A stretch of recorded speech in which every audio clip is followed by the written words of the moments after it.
ان الحمدللہ والصلاۃ والسلام علی رسول اللہ اعوذ باللہ السمیع العلیم من الشیطان الرجیم بسم اللہ الرحمن الرحیم ان المنافقین فی الدرک الاسفل من النار، بے شک منافقین کو جہنم کے سب سے نچلے گڑھ میں ڈالا جائے گا۔ منافقت ہے کیا؟ منافقت کا مطلب ہے کہ اگر کوئی شخص زبان سے جو بات کہتا ہے وہ بات اس کے دل میں نہ ہو۔ شرعی اصطلاح میں منافقت سے مراد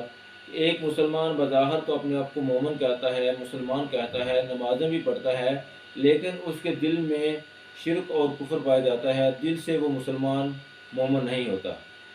اللہ کے نبی صلی اللہ علیہ وسلم نے منافق کی 4 علامات بتائی ہیں کہ منافق جو ہے اس کی 4 علامتیں ہیں، 4 خصلتیں یہ ہیں کہ جب بھی منافق بولتا ہے تو وہ جھوٹ بولتا ہے، اگر اسے امانت دی جائے تو وہ امانت میں خیانت کرتا ہے، اگر وہ وعدہ کرے تو وعدہ خلافی کرتا ہے، اور جب کسی سے جھگڑتا ہے تو جھگڑے میں گندی گالیاں بکتا ہے۔ ایک اور حدیث میں اللہ کے نبی صلی اللہ علیہ وسلم نے فرمایا کہ منافق جو ہے اس میں 3 علامتیں ہیں کہ جب وعدہ کرتا ہے تو وعدہ خلافی کرتا ہے، بولتا ہے تو جھوٹ بولتا ہے، اور امانت میں خیانت کرتا ہے۔ حضرت عمر رضی اللہ تعالیٰ عنہ فرماتے ہیں کہ میں نے اللہ کے نبی صلی اللہ علیہ وسلم کو فرماتے ہوئے سنا، اور وہ فرماتے ہیں کہ میں نے اپنی ہاتھ کی انگلیوں سے زیادہ دفعہ اللہ کے نبی سے یہ سنا کہ اللہ تعالیٰ اس امت کو صاحب علم منافق سے محفوظ فرمائے۔ تو حضرت عمر رضی اللہ تعالیٰ عنہ سے پوچھا کہ صاحب علم منافق عالم کیسے ہو سکتا ہے، منافق صاحب علم کیسے ہو سکتا ہے؟ تو حضرت عمر رضی اللہ تعالیٰ عنہ نے فرمایا کہ ایسا عالم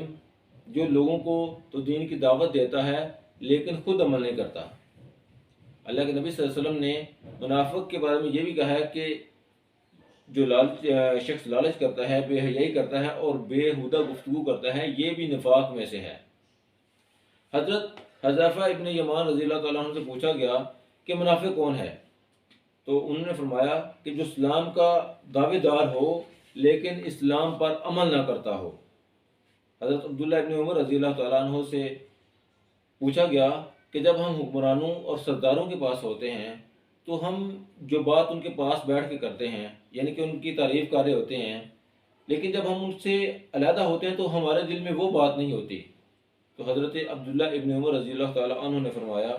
کہ ہم اس کو نفاق گنا کرتے تھے۔ تو منافق کی جو نشانیاں احادیث ثابت ہوئی ہیں، سب سے پہلے نمبر پہ وہ خیانت ہے، دوسرے نمبر پہ وہ وعدہ خلافی ہے، پھر جھوٹ ہے، غصے میں بد کلامی ہے، لالچ ہے، بے حیائی ہے، اور بےہودہ گفتگو ہے،